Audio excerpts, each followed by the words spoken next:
husband, the opera singer, always said, articulate under your tongue, and everybody can be heard.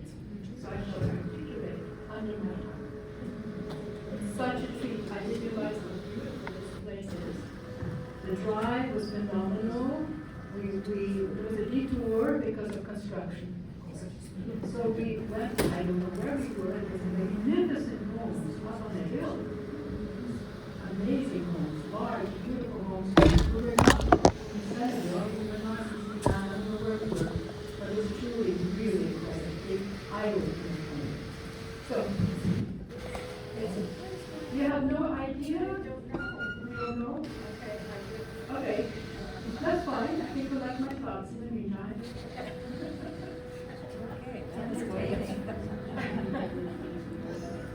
So I'm supposed to press next on this whole thing, so we're going back and forth. So I'm pressing next now. Yes. Well, a little bit different map than Lorraine's map. So, as you know, so we drive along 117 from Montreal. We go, and we come to Village de la Belle, and you'll see a little bit of blue away from Village de la Belle with a yellow, that is Chemin de la Belle. But on the way there, we'll stop in Saint-Sauveur. Oh, I was supposed to have a pointer, but you all know where Saint-Sauveur is, right? Okay, next. So, what is Eugène de Beauharnais doing in my presentations? What does it all have to do with Russian aristocracy and the Laurentians? Or even his son, Maximilian, Joseph, Eugène, Auguste, Napoleon de Baron de Beauharnais, third Duke of Leuchtenberg, Prince Romanovsky. Yeah, they're very important to my discussion. Okay, so when Maximilian we'll start with Maximilian. When he was 20, his uncle, the King of Bavaria, sent Maximilian de Beauharnais to Russia to take part in military maneuvers. He was attractive, well-educated, and caught the eye of Grand Duchess Maria Nikolaevna, daughter of Nicholas I. 2 years later, they were wed in St. Petersburg and required to settle in Russia because Tsar Nicholas could not bear to lose his very favorite daughter. So it was a love match, and historians concur. Maximilian converted to Orthodoxy to satisfy the emperor, for which he was created Imperial Highness. Aha, now we come to why he's here. Here we are. The two dukes, Dmitri and Constantine, Leuchtenberg de Beauharnais, his great-grandsons, with their wives, Catherine Arapova and Princess Daria Obolensky, my mother's first cousin. So Catherine Aunt Katya came from a dispossessed Russian nobility. Dmitri was her second husband. Her first husband perished in the ranks of the White Armies, leaving her a young widow at 19 years with a 10-month baby girl. That was Lomazny. Irina. For whom somebody mentioned Irina Lomazny to me. That was her. Princess Daria Obolensky was my mother's first cousin, and by default, because of that, we address them all as aunt and uncle. Certainly, they were fully entitled to claim a connection to the Romanovs. As far as I know, though, they never referred to it. But I brought along this book from my nephew Andrew's home. He's here from Abel, because there they all are. You could look at it if you care to. I'll leave it on the table. There are photographs there that I do not have on the screen, but it's just sort of proof. Everything that I'm saying is actually documented and substantiated. If I go away from the truth, I will say gossip.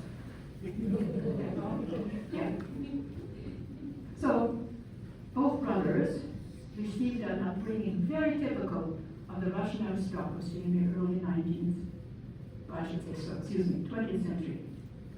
Dmitri was educated at the elite Russian Imperial Cavalry School and served in the White Russian Army during the civil wars that followed the outbreak of the revolution.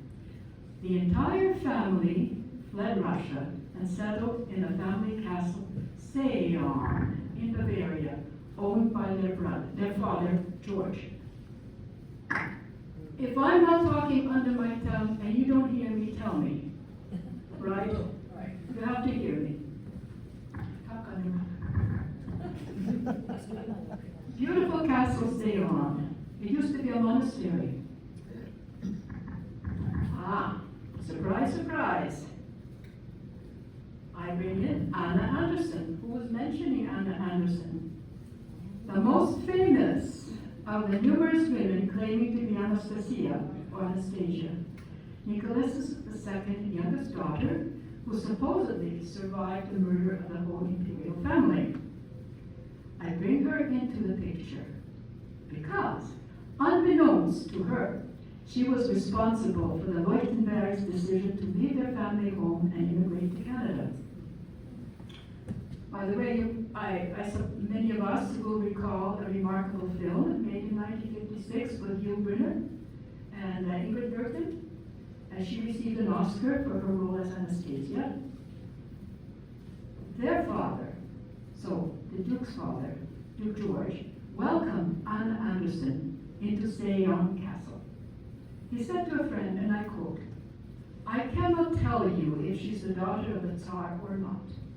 But so long as I have a feeling that a person who belongs to my tight circle of society needs my help, I have a duty to give it." That part was not in the film. No. Many years later, of course, DNA proved and confirmed once and for all that she was actually Franziska Szankowski. How's that? Okay? I'm asking I have a friend here from Poland, and I'm just asking as for pronunciation, but it's fine. Eventually, the publicity and the financial pressures surrounding Anna Anderson became too much for Dmitri and Catherine, by then with 3 small children. They felt it necessary to leave Seyon Castle. Dmitri was a sport enthusiast, as many of us already know, and found a position as a ski instructor in Austria for 2 years.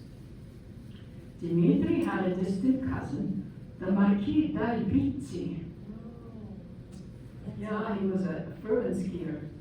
In 1924, this gentleman had bought a schoolhouse in Saint-Sauveur, turning it over into a luxury residence for visitors to Canada, charging $5 a day. 1924, yeah.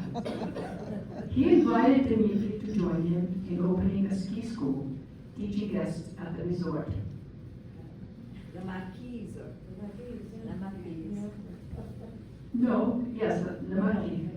The hill is called La Marquise. Oh, yes, exactly. I'm glad you mentioned that. I just didn't want to be too long in my, yes, absolutely. The Marquis is named for him. Absolutely. They arrived in 1931. This skiing school was the very first of its kind in the Laurentians. Now, a significant event was the establishment of a rope tow in 1935, the very first one, thanks in part to Dmitri. It was a marvel to behold. Uncle Dmitri helped train female competitors for downhill skiing at the Penguin Ski Club at McGill University, and I never knew that before. He also worked as a surveyor, mapping out new cross-country trails in the Laurentians. In 1939, the Marquis returned to Europe.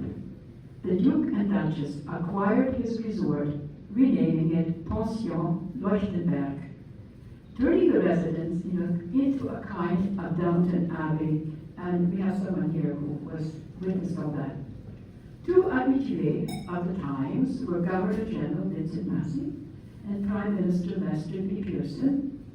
George Hughes, at that time Minister of Veteran Affairs, was the traditional master of the toast for New Year's Eve dinners. I'm going to read you a book, an excerpt. No, I think, I don't know. I'll try without a light. I should have brought my flashlight. No, there's enough light.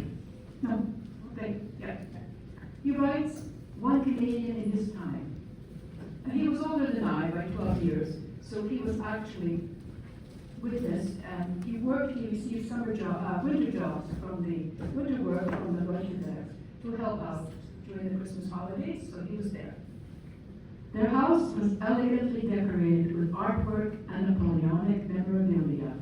In the living room, behind the Duke's desk, stood the Emperor's file cabinet. Now, this file cabinet is on show in the Napoleonic exhibit of Montreal's Museum of Fine Arts. Formality reigned, particularly after 6 o'clock. Jackets and neckties for dinner and long dresses. A white gloved retainer sets up the bar for cocktails. Drinks for 1 hour and then a parade into the dining room. White tablecloth, gleaming silverware, flower arrangements, servants silently passing the food. But despite the Duke's new life in Canada, he never entirely escaped the family's involvement in the Anna Anderson's case.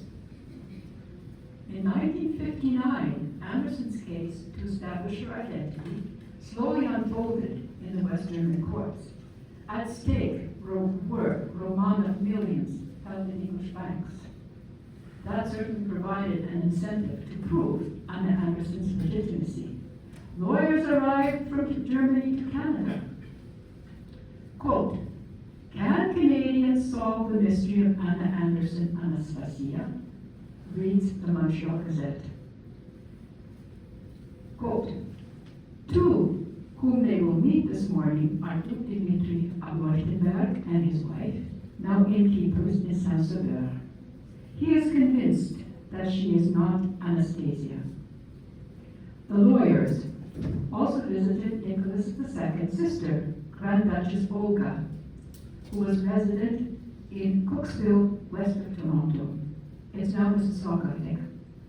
At the time, Olga shared Dimitri's conviction that Anna Anderson was not Anastasia. I know that Uncle Dimitri told me because he had been a playmate of Grand Duchess Anastasia when they were children. And when he broached to Anna Anderson still in Germany, reminders, they did this, they did that, and does she remember? She always claimed amnesia. No, she didn't remember. But what made him suspicious, perhaps, in his mind, was that at times she would cross herself, put the Catholic way, from left to right, whereas the Orthodox way would be from right to left. So he figured, how could Anastasia, who by then was already 13 when she was murdered, how could she, in his 13 years, being what she is, forego this? So of course it was habit. That was his first suspicion, and he clung on to that. So, there we are. Actually, I wrote it. I didn't know I wrote it. So, but I refer to the Grand Duchess Olga. We'll talk about her later on. In the meantime, Duke Constantine and Princess Daria Antonelli settled in Ottawa. So, I'm going to switch now because I should have put in the second slide for the chemin. But this is awful to look at Anna Anderson. This is much better. Ta-da! I'll tell you why I did that. So, the year is 1941. The 2-lane road to Saint-Jérôme was paved. From Saint-Laurent to Saint-Agathe, it was a gravel road. From Saint-Agathe to the village of Labelle, it became a 2-lane dirt road without gravel. Chemin Lac Labelle itself was nearly 2 well-worn ruts. At times of rain, the wheels frequently sank into deep mud. The passengers would then insert stones and branches under the spinning tires and push vigorously. It was 5 hours from Montreal. So, as in the case of the Duke's Leuchtenbergs, my next 3, also my uncles, along Chemin Lac Labelle, had been sufficiently Russified to keep the flow of conversation in Russian. That is, if their wives were not about. Their well-educated and sophisticated aristocratic forefathers, with lineages from the Livonian knights of the Teutonic Order, made their way to Russia from the Baltic countries in search of careers, space, and land. And that allowed me to introduce the von Rentum family. My first of 4 stops along Chemin Lac Labelle. So how many people have a road, a chemin, named after them? This is official. It's an official sign from the Municipalité de Labelle. Right, Brenda? Oh well, we'll meet Uncle George. Oops, slide. Yeah. House of Chodzi. House of Chodzi. Pronounced Chodzi. George von Rendel. Now, Russian sources refer to George as Yegor, and that was helpful in my research. The first mention of a von Rendel was in the 13th century in Hanover. Due to, excuse me, I'm going up instead of down. Sorry, I don't have my mouse. My computer mouse. There we are. Due to their membership in the aristocratic society of the Circle Brothers of Lübeck, we know that they were part of the old German nobility and later belonged to the Livonian nobility and the Estonian knighthood. So the Circle Brothers, what were they? They were an exclusive merchant association of the patrician class in Lübeck. During the Hanseatic period, members of the Circle Society were the wealthiest and most influential long-distance traders and landowners in the city. In 1514, an ancestor of Uncle George moved to Reval, or presently Tallinn, Estonia. His progeny moved to Russia in the 18th century. Great-grandfather Georg von Rentum became governor of Vitebsk, Belarus. It's in northern Belarus. The von Rentums owned together 210,000 acres of land and forests. One of his sons, Uncle George's grandfather, a captain in the Imperial Cavalry Guard, inherited Chodzi. House of Chodzi. Here we are. Today, Chodzi is an important agri-center for the region. So here it's written Agrogorodok. Agro village. You know what? I took it off. It must be an agricultural village. Yes, it's a center. Okay. Oh, good. Didn't know I had to use a microphone. And Uncle George's grandfather, the one who inherited Chodzi, owned 8,000-acre estate with forests and 3 lakes connected by rivers.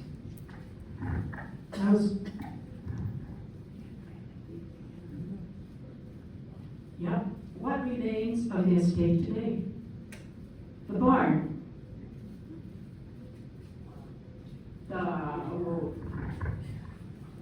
That could house or could keep 100 cows. They think that that smaller building was a storage shed.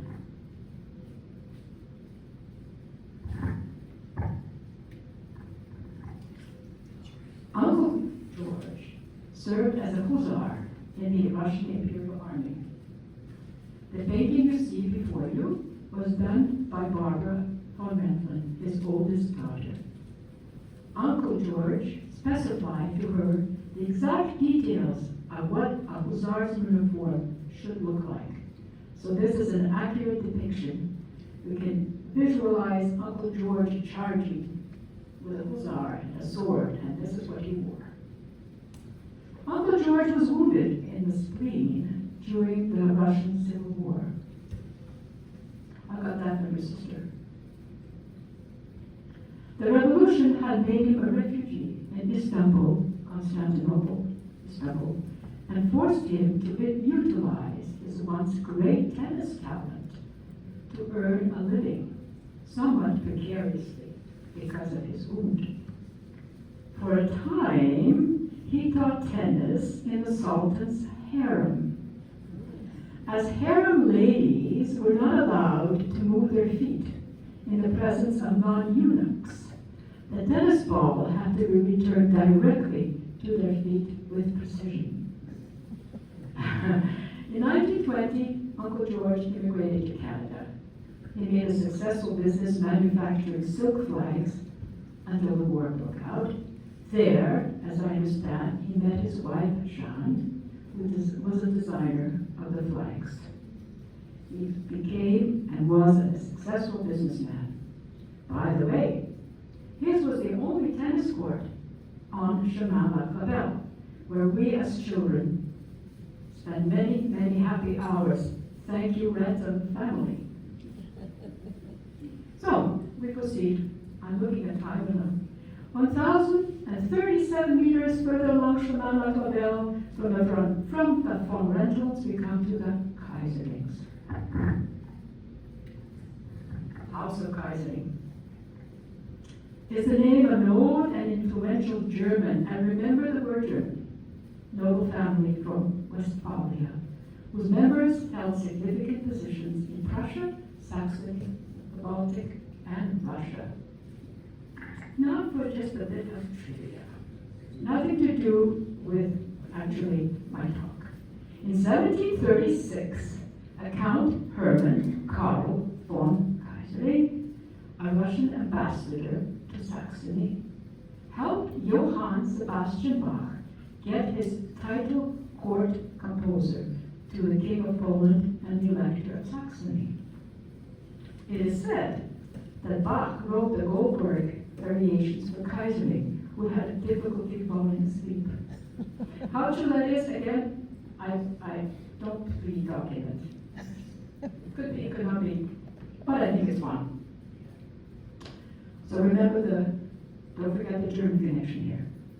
In the meantime, he was born in St. Petersburg in 1905. His father was Count Henry Kaiserling, commander of the former Imperial Russian Navy. He and my father discovered that the families lived on the same street in St. Petersburg. Yes, they knew each other as children and played together. After the outbreak of the revolution in Russia, the family fled to Japan.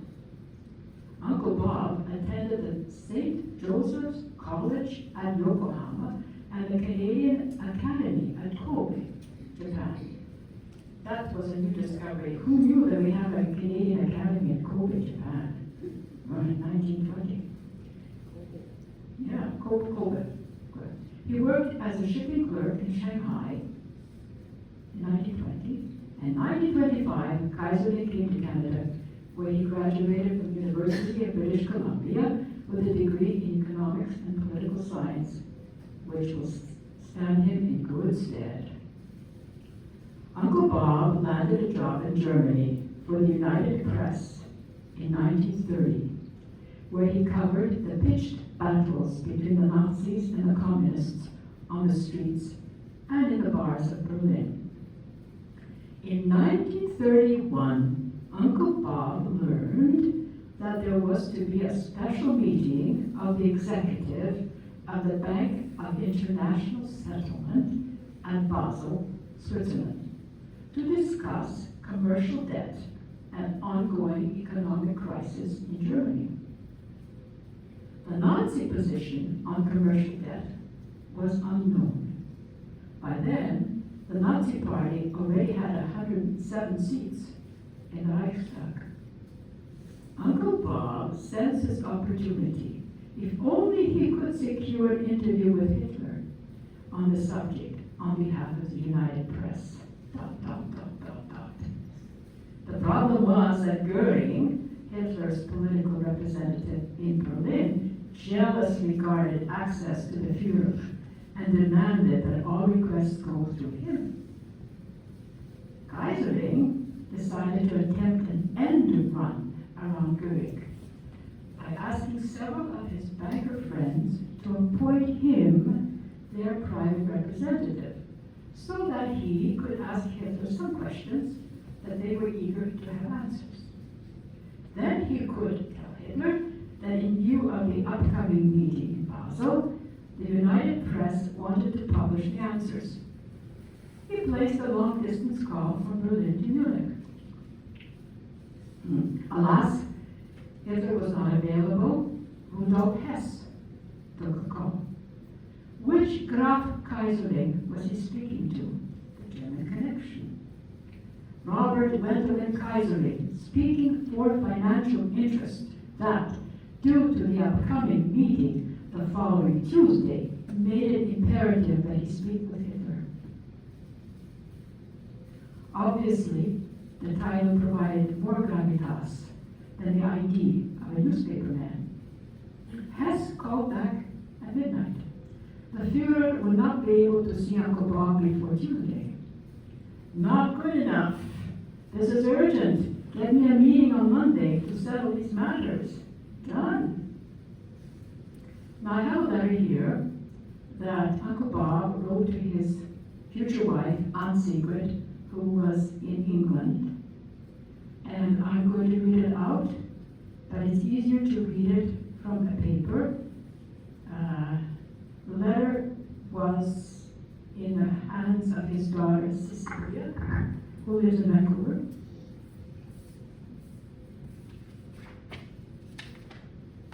Letter.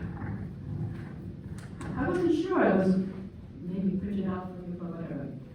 I only waited 2 minutes and then was ushered into the august presence of Hitler himself. Hitler reminds me of a small post office clerk who suddenly finds himself in a position far above his real rank and feels thoroughly beyond his depth. I frankly admit that I had felt a little nervous at first and was quite prepared to be awed and overcome by the personality of this tribute of the people, by his personal magnetism, charm, or whatever you like. But nothing of the sort. On one side of the mahogany desk sat Hess. On the other, economic advisor, Dr. Otto Wagner, with a W. And in front of me, Adolf himself. Quite frankly, I felt in bad society. I felt as though I had suddenly sat down with people at dinner who might eat peas with their knife and spit on the floor.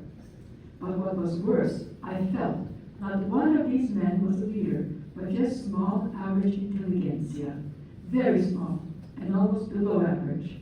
Well, I very soon regained my self-control. At first, he did not know what to do. He was thoroughly scared of events, of me, of everybody, and really made quite a pitiful impression of helplessness. He realized that the day was at hand where he would have to make good his promise. The German people were in desperate plight, and many looked to him for leadership.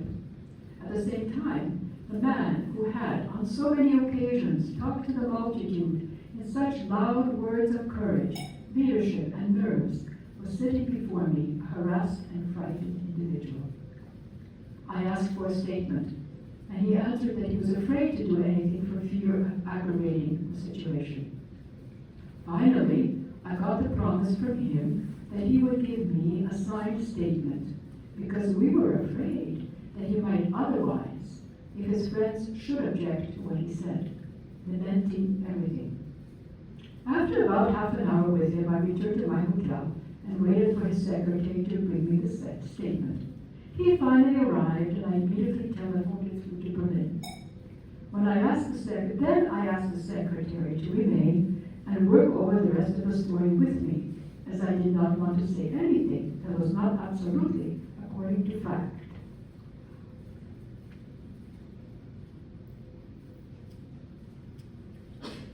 Goering was furious at having been bypassed and demanded the article not be printed. Uncle Bob, getting back to Chemin La Fabelle, Uncle Bob created a proper farm on Chemin La Fabelle. He was able to provide for his growing family of 6 in Montreal during the winters and during the war years when the rationing board took control. He became president of his own publishing house in Montreal. He wrote books, 3 or 4 books that have been published on political themes, of course. The Guzenko affair. Okay, it is considered that this Guzenko affair triggered the Cold War.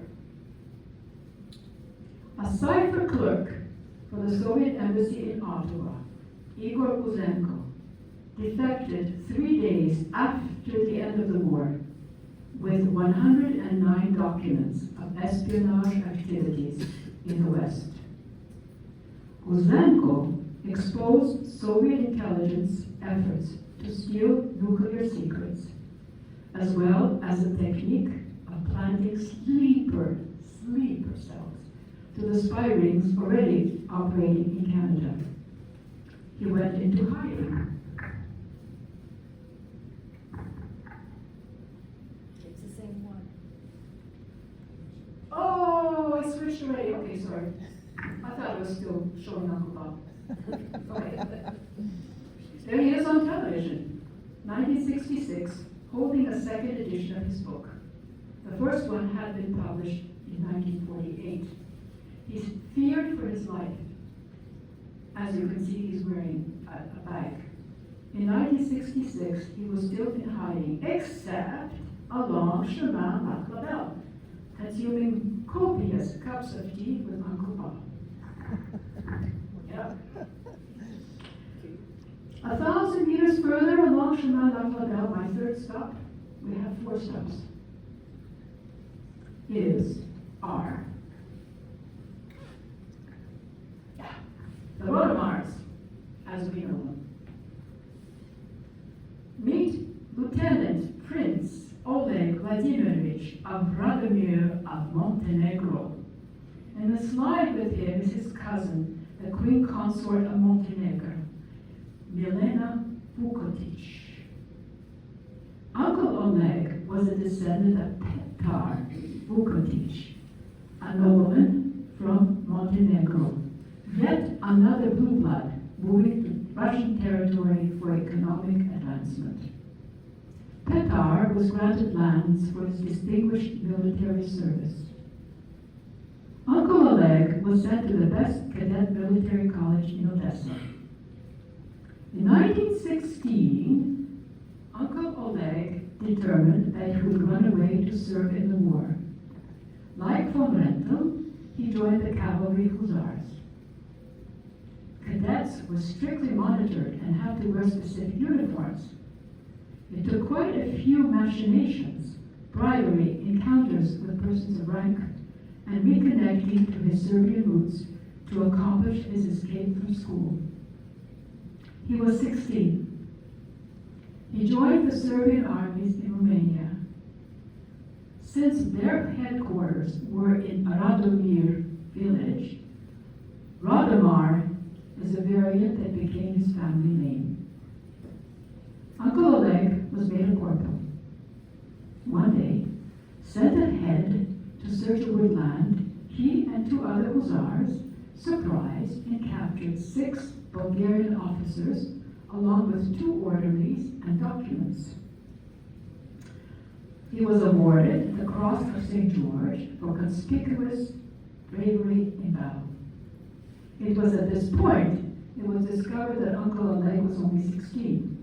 He had no business being in the army. Our hero, sporting his Medal of Honor on the sling of his shrapnel-injured left arm, was returned to his military academy in Odessa. Oleg was received with great fanfare and regaled by the cadets. His mother was overjoyed. The administration was not amused. He was expelled and sent to a lower class of cadet school in Simbirsk, which is now Ulyanovsk. I think Lenin came from there. But our intrepid Oleg, in 1917, joined the White Armies. Seriously wounded in the chest and with a serious case of pneumonia, Oleg was sent to an American hospital in Vladivostok, where he met a medical doctor who became his benefactor, facilitating his immigration to America in 1919. Oleg did well. At age 21, he underwent training by Standard Oil, training for foreign service. He became manager, fuel oil division in Constantinople or Istanbul. He quotes his salary as being a princely sum of $250 a month. He was transferred from Constantinople to Smyrna, or Izmir today. There, he met the McLaughlin family from Chatham, Ontario. Fell in love with Louise, whom he first saw from the stage.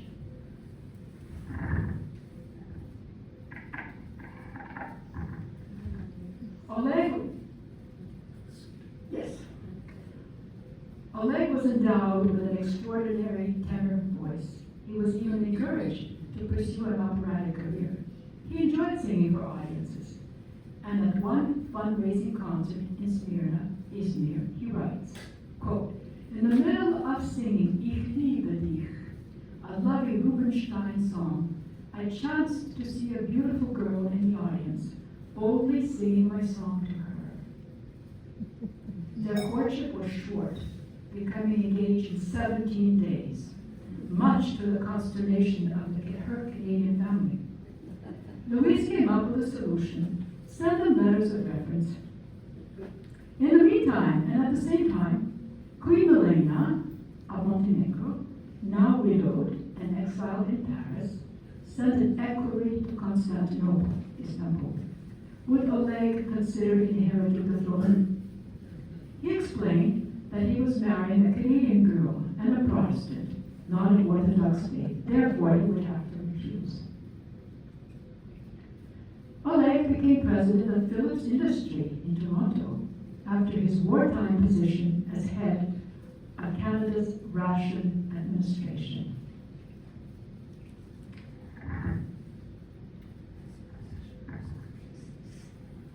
In 1945, he was named an officer of the British Empire for services to the British Commonwealth. Oh my God, if I speak over here, it's better than if I speak over here. Ah, never too late to learn. The governments of Yugoslavia and Greece honored him for his post-war relief efforts. Okay. So your chapel, Doreen, was better than what I have.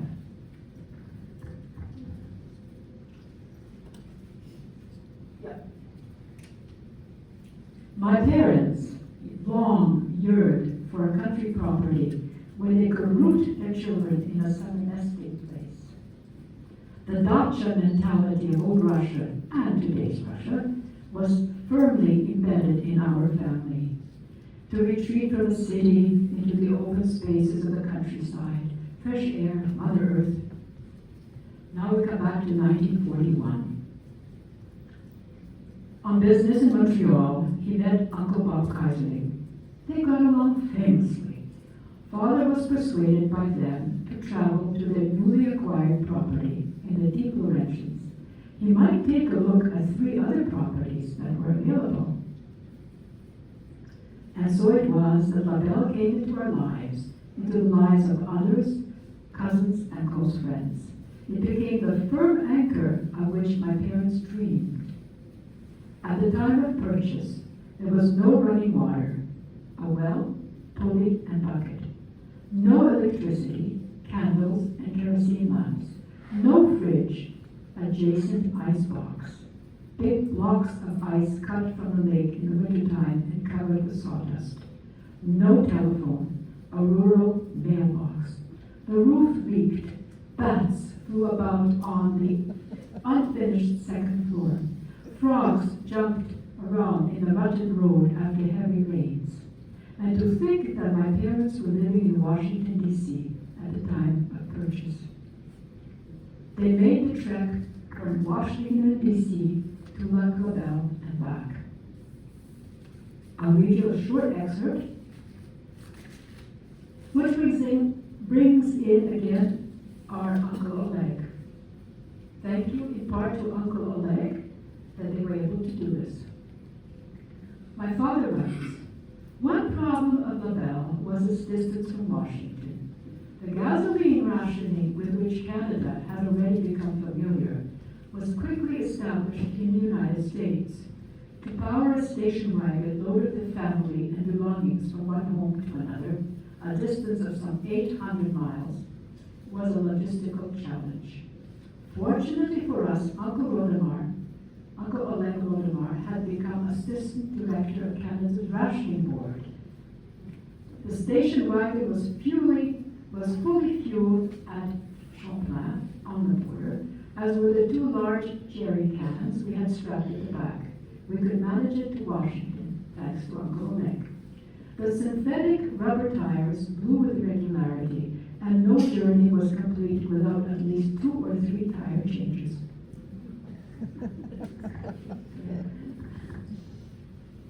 So, since the end of the war, there have been countless members and friends of my family on both sides who immigrated to North America after the war, mostly from France. Where to go for the summer? The children. Our guest book is filled with signatures. Meet House of Tolstoy. Yes. Yes.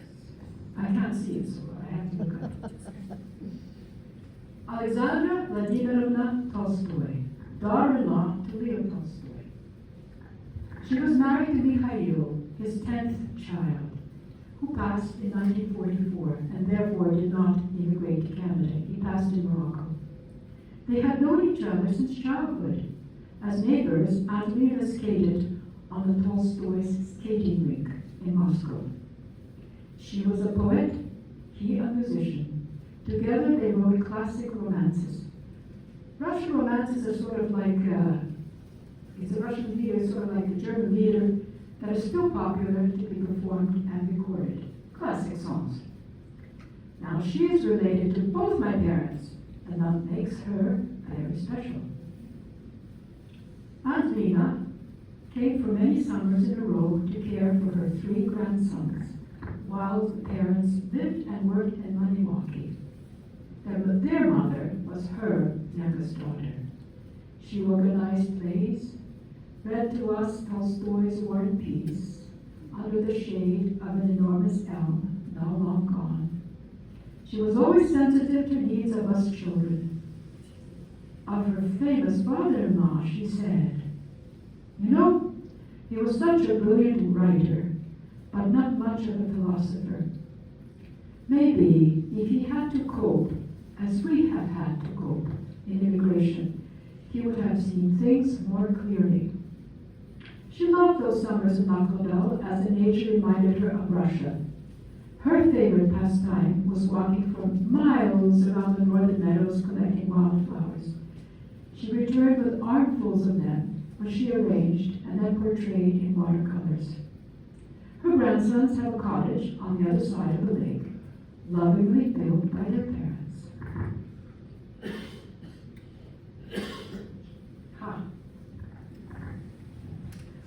One of Antonina's grandsons, Nikita Lopuhin, retired director of Parks Canada, I deem to be an illustrious Canadian.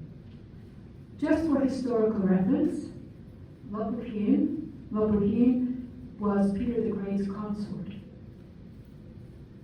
His achievements and services in protecting our environment alone are numerous and warrant a lot more discussion than we have at this moment. He began his career in Forestry Canada in 1968. Nick was behind the creation of ecological maps for some of Canada's most noted parks. Nick was recruited by Parks Canada and initiated a fire management system that ensures healthy ecosystems in the national park. Upon his retirement, Nick served 8 years as the chair of the World Commission on Protected Areas. He recently served as advisor to the Auditor General of Canada on the review of Ecological Integrity Program. In 2002, he was a recipient of the Queen Elizabeth II's Golden Jubilee Award medal. To name one, the list is very long, we have no time. He spends a busy retirement between Ottawa and Chemin-la-Capelle. And at the very end of the lake, along Chemin-la-Capelle, is another illustrious Canadian.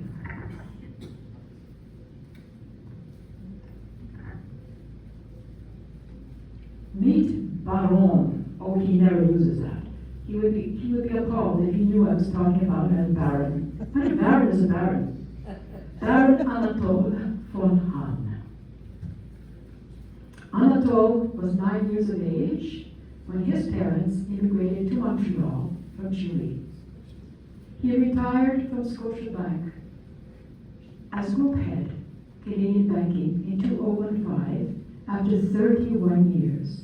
He has since co-founded a venture capital firm that invests in technology. Anatole, and I didn't know this, is a commissioned officer in the Royal Highland Regiment of Canada and forms part of the 48th Highlander Regiment of Canada. Did you know that? I didn't know. He was in the Black Watch before. He was I know, I skipped that. Too much. Can't do everything. We have time. He is the grandson of this lady. Oops, this lady. Sorry.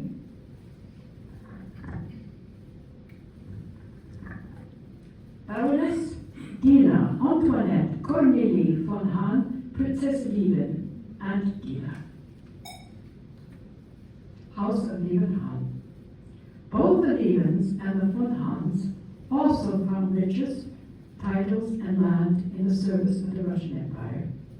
In fact, at the very bottom, the Lieven coat of arms is written for God and Emperor. Bogu I Gasudarya. Her ancestress received the princely rank, which extended to her children from Nicholas I for years of service to the royal family. She and her husband, Uncle Cecil Theodore Baron von Hahn, operated a nursery in Ottawa. I just forgot to say that they're long gone. I come now to our guest book. More Romanovs and other Russian aristocracy in the Laurentians.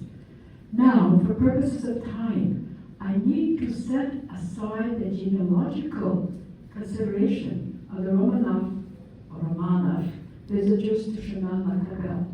I have one Xenia, another Xenia, and one Xenia is and to the other Xenia, and it's just too complicated. They're all Romanovs.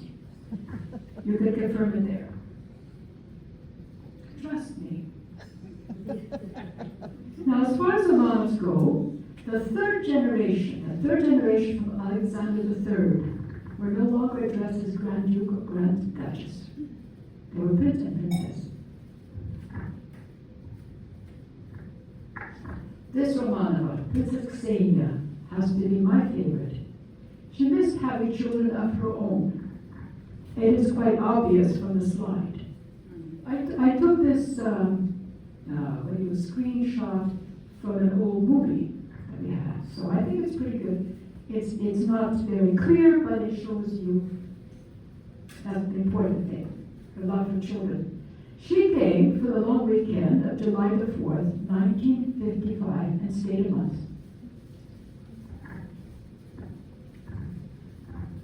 Ah, yes, Vasily, Uncle Vasily and his wife. I just have, what did I write here? Prince Vasily Romanov and his wife, Princess Natalia Golitsyn. She was also a cousin of my mother. They settled in California. Uncle Vasily, you know, you have all these cousins of my mother, and I could call them all aunts and uncles. It's so easy.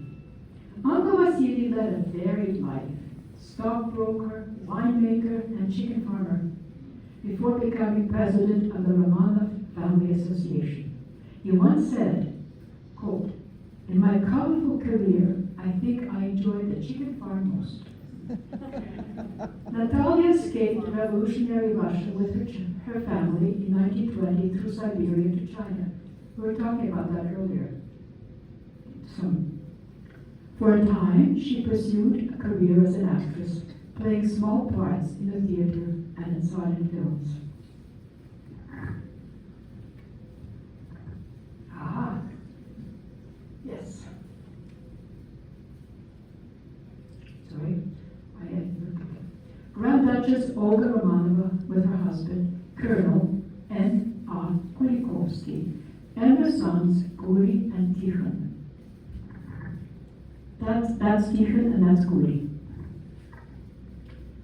So she was the youngest daughter of Alexander III, one of the few Romanovs to have escaped execution. Her love affair with a handsome officer who would become her second husband is one of the great love stories of the 20th century. Notice the pearl necklace? It was a gift from her father, Alexander III, and she always wore it and never parted with it. She was Russia's last Grand Duchess. There's a book written, Olga Romanov, Russia's Last Grand Duchess, by Patricia Phoenix. Viking Press, I can give you the name, it's worth reading. Her oldest son, Tikhon, served in the Royal Danish Guard. In 1948, he resigned from the service with the rank of captain, as the family was about to emigrate to Canada. He visited us 2 times, the second time with his brother Guri. There's Guri. Guri Kulikovsky writes on the left. In English translation, 1960. Today I have the great joy of finally getting to Mabel. My first visit was amazing. Oh, and underneath him, below him, Tikhon writes, I have not been to Mabel for a long time. Here I am, immersing myself into an incomparable and familiar family. Hurrah! The second time, Tikhon came along the second time with his wife Livia, who was Hungarian. Livia offered to demonstrate how to dance chardash to all of us. Yeah, you think. My brother accepted, of course, with great alacrity. She was graceful, friendly, and good-humored. My brother Alexis did quite well, and she was delighted with the experiment. They lived in Toronto and lived happily until she passed away. They have one daughter, Olga, named after her grandmother.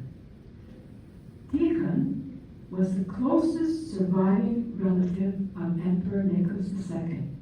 Therefore, his genetic material should have been a strong argument in identifying the remains of the imperial family. During his lifetime, however, Tikhon refused to provide his blood to experts, believing that the investigation was not conducted at the proper level by incompetent people and organizations. So, who obliged? Prince Philip obliged and provided his blood sample. Good enough, but not 100%. However, samples of Tikhon's blood taken during operation had been stored and transferred for examination. and studies showed a 100% match between Tikhon and Nicholas II. In 2007, Tikhon's genetic material helped identify the remains of the two remaining children of the Tsar Nicholas of the last Tsar, Tsarevich, the heir to the throne, Alexei, and Grand Duchess Maria. It also once and for all confirmed that Anna Anderson was not Grand Duchess Anastasia. This is the fun part. Royal detritus. A high chair?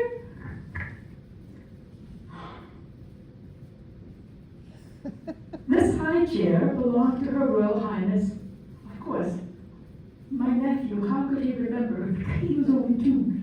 This high chair belonged to Her Royal Highness Princess Maria Louisa of Bulgaria, daughter of King Boris III, granddaughter of Vittorio Emanuele of Italy. Her 2 sons sat on it, as did my niece and nephew in Oakville, Ontario. And to stand up, you sat on the royal chair. He doesn't remember, of course. But, not to be thrown out. It made its way to the bell, and you can see that it was well used.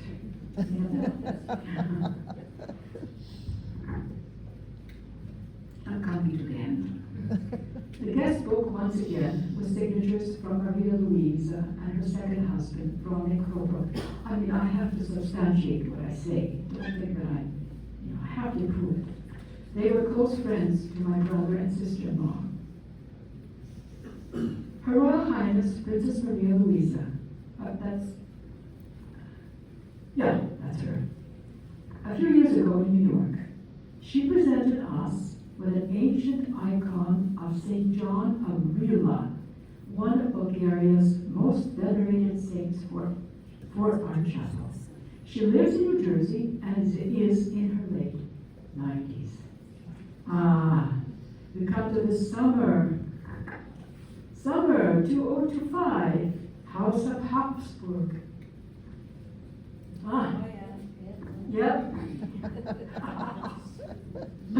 Meet Archduchess Marie, Anna, Charlotte, Zita, Elizabeth, Regina, Teresa of Austria, Princess Maria Anna Golitsyn.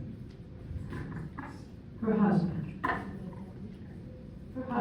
I just received this past summer, just before summer, I received a phone call from Prince Piotr Golitsyn. They live in Texas. They were celebrating his 70th birthday in Mont Tremblant with 24 family members. Quote, I heard so much about Lac La Belle and the chapel. May we come by for a Sunday service? I groaned inwardly. OMG. Coffee hour. That would double our attendance to coffee hour on a hot day with no shade. But naturally I was curious. I said, oh, Golitsyn? Yes, indeed, we were related. Well, I'm not surprised. And your wife, she's a Habsburg. They were charming and appreciative, and perhaps they will come again. How's the time? We're okay? You okay? A couple more slides? We're done. Are we good? Happy hour on Chemin Lac La Belle at the Road de Mars, 1953. And this is so much fun because you will see most of the people about whom I've talked, with some surprises. Right. So I'll start with the middle. There's Uncle Oleg, happy. There's Aunt Louise, happy, who's not smiling.